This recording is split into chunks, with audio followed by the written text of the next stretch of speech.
Mbak Vena, apa kabar? Gimana hari ini Mbak? Bismillah, mudah-mudahan lancar ya. Bapak ikut juga hari ini, Mbak? Bapak ikut juga Mbak? Ya, kita lagi mama sudah. Jadi saksinya apa gimana Mbak? Halo Om, apa kabar? Pak, sehat. Jadi hari ini 28 November 2024 ini sidang kelanjutan dari permohonan dari Mbak Vena untuk menyampaikan atau mengajukan permohonan dia untuk cerai, dan tadi sudah dilaksanakan oleh majelis hakim, dan tadi juga sudah dimintain bukti-bukti tertulis dan kita sudah sampaikan secara lengkap. Terus tadi juga sudah dimintain keterangan 3 orang saksi, tadi juga sudah lengkap. Terus sidang selanjutnya itu karena ini ekot berarti musyawarah hakim, dan putusan itu pada hari Senin 2 Desember 2024. Itu agenda sidang hari ini. Gitu teman-teman wartawan. Hari ini ada saksi juga Bang dari keluarga Ibu Vena? Ada dari papanya, mamanya, sama salah satu pihak dari luar ya. Gitu. Boleh dijelaskan mungkin Bang atau Bu Vena? Mbak Vena, boleh Mbak Vena jelasin? Prosesnya kayak gimana? Ya alhamdulillah, yang jelas ini udah one step forward ya. Artinya kita tinggal tunggu keputusan hakim nanti secara ikor tanggal 2 Desember. Itu melegakan aku banget.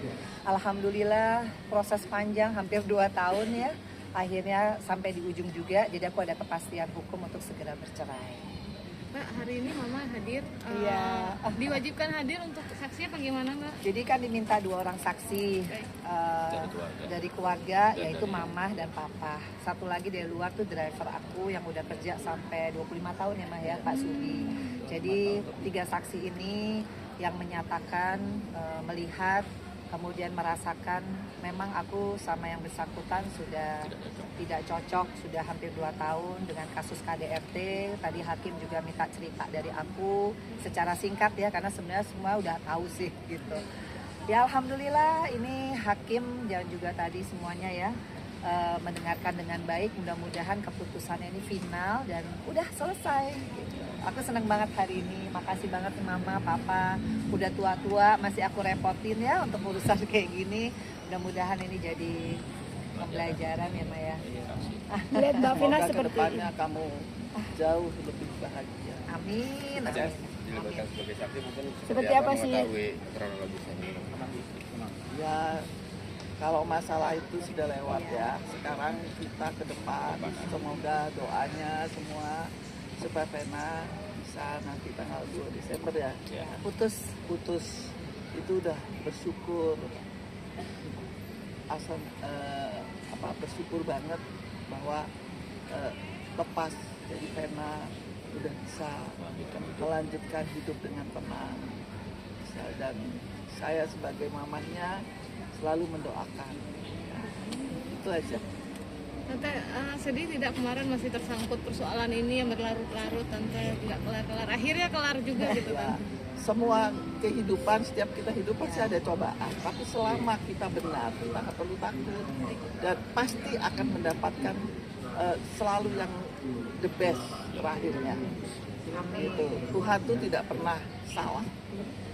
Mbak Vena sosok anaknya seperti apa sih Tante? Kuat, Oh, tegar, Vena keras, anak sosok yang pekerja keras, kuat. Karena saya dari kecil didik dia, jadi wanita itu harus kuat, jujur. Apapun kita sebagai wanita itu sebetulnya lebih berat kan, harus melahirkan, harus juga semua deh kita bisa kerjakan. Cuman satu kadang-kadang lemah tuh ya suka ya sedih seperti itu, tapi nggak usah berlarut. Kenapa? Karena ada Tuhan. Itu aja. Melihat cobaan rumah tangganya Mbak Vena seperti apa Tante? Ya semua dilalui aja dengan santai ya, selama kita benar nggak usah dipikirkan lagi, semua diserahkan. Mbak Vena berarti sudah putusan, siap membuka hati lagi atau trauma? Aduh. Kayaknya sekarang yang ke depan aja kan Vero ya. Iya. Masih butuh doa dari aku sebagai ibu kandungnya, kemudian Atala nih juga, Fania apalagi. Jadi buat aku kayaknya take a break dulu ya. Tapi kalau kita dikasih jodoh sama Allah kan kita nggak boleh nolak juga. Tapi yang paling penting adalah tetap aku membuka hati, membuka diri kepada siapapun. Ada rasa trauma nggak sih Mbak Vena kayak 2 tahun ini dengan Trauma sih enggak ya, karena aku percaya Allah itu pasti memberikan ini kan supaya aku juga lebih rajin tahajud, supaya aku lebih rajin sholat fajar, sholat sunnah. Karena kalau aku nggak dikasih cobaan seperti ini, aku kayaknya nggak ngerti ya bahwa kita tuh hidup itu adalah belajar sih. Dan gimana caranya aku bisa melalui ini, yang pasti ya doa mama ya. Makanya aku seneng banget ternyata mama, papa usianya udah tua-tua, memang selalu siap ya buat aku. Ya mudah-mudahan kedepannya aku bisa membahagiakan mereka, itu sih targetku. Jadi ngebahagiain orang tua sama anak-anak aja. Vero sendiri sudah tahu mungkin putusan ini? Udah, dia malah bilang pokoknya mama nanti kita liburan bareng ya, karena kan Desember juga dia kan ada libur, kita ada rencana liburan bareng. Itu sih yang aku tunggu mengakhiri 2024 ini. Liburan kemana? Belum tahu nih dia yang ini kan yang atur. Ya mudah-mudahan pokoknya intinya quality time sama keluarga ya Maya. Mama juga insya Allah itu. Pas berarti ini Mbak, mungkin ini berarti nggak ada gugatan apa-apa selain cerai. Iya, iya kan? Iya. Mas Kris ini bakal berulang lagi nggak sih? Kemarin kan nggak jadi cerai gara-gara nggak ada ikrar. Ini kayak gimana nih Mbak? Iya, kalau dari prosedur hukum, kalau ketika laki-laki mengajukan itu bentuknya permohonan, maka ketika sudah diputus harus dilanjutkan dengan ikrar talak. Ketika ikrar talak itu tidak dilanjutkan, maka gugur atau batal demi hukum. Nah, sekarang pihak dari perempuan yang mengajukan dari Mbak Beda, Vena, ya. bentuknya adalah gugatan. Jadi gugatan itu barusan sudah selesai semua sidangkan, tinggal kita menunggu secara ekot aja tanggal 2 Desember. Keputusan. Pada prinsipnya ya alhamdulillah ya apa yang diperjuangkan oleh Mbak Vena sudah selesai. Itu aja teman-teman ya, udah cukup ya. Bang, berarti tanpa dihadirin sama Ferry nggak ada masalah ya? Jadi menurut ketentuan hukum yang berlaku, jadi prosedur hukumnya ketika sudah dipanggil secara patut 2 kali tidak hadir, maka kita bisa melanjutkan dengan pemeriksaan. Kayak gitu Bang. Selama proses kan si tergugat nggak datang ya Mbak Vena, tapi di luar ada komunikasi nggak sih Mbak Vena? Oh enggak, alhamdulillah. Buat aku kayaknya kasus KDRT sudah cukup ya membuat aku bisa bersikap tegas. Karena siapa lagi yang akan melindungi diri kita kalau bukan diri kita sendiri. Jadi buat aku cukup ya, itu sudah satu hal yang membuat aku bangun dari tidurku yang kemarin untuk kedepannya aku berhak untuk bahagia. Ada hikmah atau pembelajaran dari kasus ini mungkin Mbak Vena? Yang pasti lebih dekat sama Allah ya Mas ya. Karena ternyata apapun, punya suami nggak punya suami, ternyata penolong kita adalah Allah. Kedua, orang tua saya. Ketiga, anak-anak saya.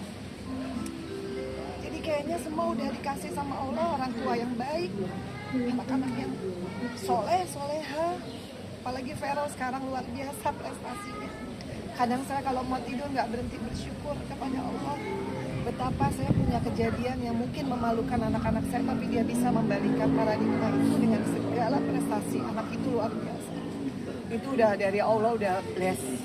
Jadi aku selalu bilang sama mama, ya, Ma doain Mena, mama meskipun mama Hindu ya, aku Muslim.